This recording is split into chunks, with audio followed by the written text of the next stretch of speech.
ప్రార్థనా సమయం 10 గంటలకు అయితే 12 గంటలకు వెళ్తా ఉన్నావు. ఏమంటే అంతసేపు ఎవరు కూర్చుంటారు, నేను కూర్చోలేను అని చెప్పేసి తీరా ముగింపు ప్రాంతం పోయే వాళ్ళు చాలా మంది ఉన్నారు. ఎందుకంటే వారికి మందిరంలో కూర్చోవాలంటే చాలా విసుగు. మీటింగ్స్ నీ గ్రామంలో ఏర్పాటు చేసి సువార్త ప్రకటిస్తూ ఉంటే నువ్వు ఎప్పుడు వెళ్తున్నావు ఆ మీటింగ్? చివరిలో వెళ్తా ఉన్నావు ప్రార్థన చేసేటప్పుడు, ముగింపు ప్రార్థన చేసేటప్పుడు.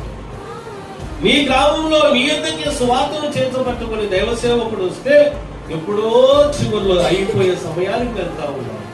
ఎందుకంటే నీకు ప్రార్థన కూర్చోవాలంటే విసుగు, ప్రభుని ఆరాధించాలంటే నీకు ఏమాత్రం కూడా ఇష్టం ఉంటుంది.